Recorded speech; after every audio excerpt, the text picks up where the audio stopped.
call my aunt. I need to call my sisters. I need to call my friends. I need to pick up a phone. I wish they all just subscribe to my YouTube channel so they will understand better. Or, you know, in an effort to better understand. But isn't that selfish?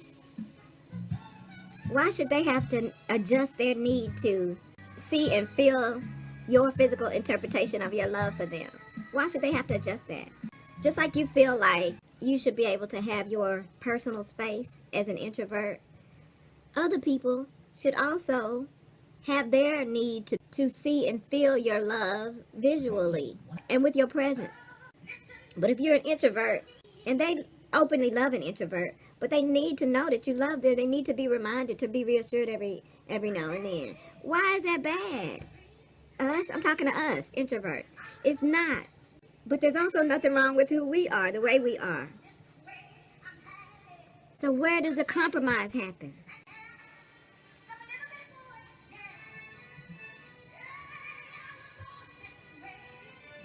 And I think both can agree that. I think both can agree that either or has some responsibility in finding a compromise. We have to come out of that shell.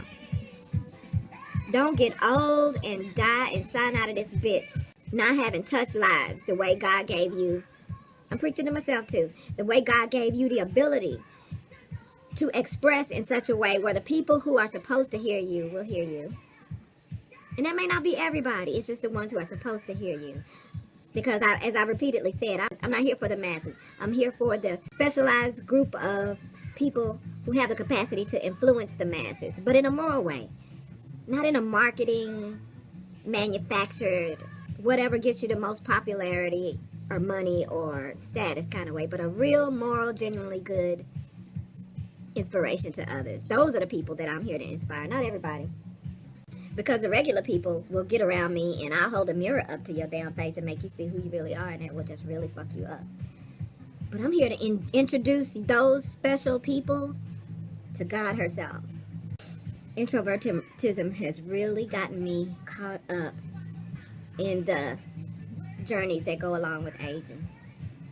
And now I'm stuck and it's only going to get worse. But it is a fact that one's perspective of a situation can be the entire difference between surviving it, then being ended by it, surviving it, or thriving in it. Or even in seeing it optimistically and changing how you muddle through that path. That's what I want to do. Because I know it can be done, but it's so hard because I've dug myself such a leisurely trough to nibble from throughout the course of my entire life. And now it's time to go to work and intermingle with humans in a way that I've never been forced to. That I've so comfortably never been forced to.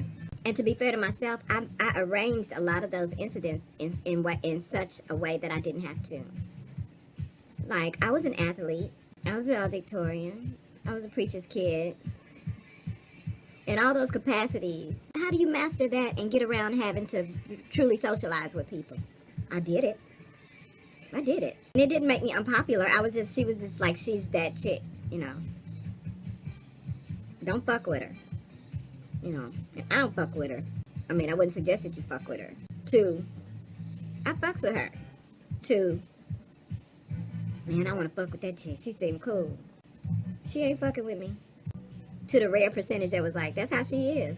She just don't fuck with people like that. And if she do fuck with you, you a good person. You a good person. You the real deal. Matter of fact, that's how I determine who is genuine or not. Not who I fuck with, because some people I fuck with ain't shit. But if I see she fucking with somebody, I'm be like, that's a good person. And if it's somebody that I think is cool, then I can approach them. They're approachable. She ain't. They're approachable, but she done did the work of figuring out who's fuck wittable and who ain't.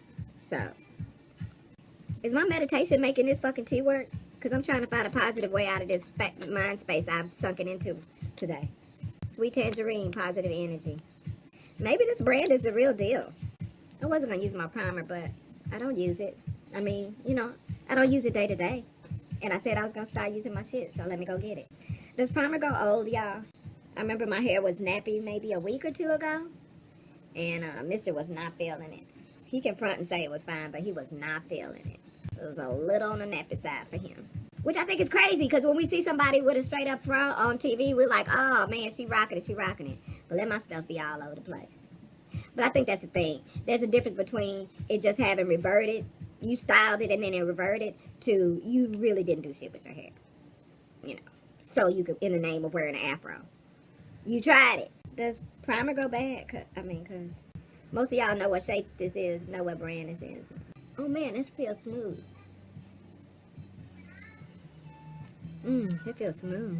That's not doing what I wanted it to do.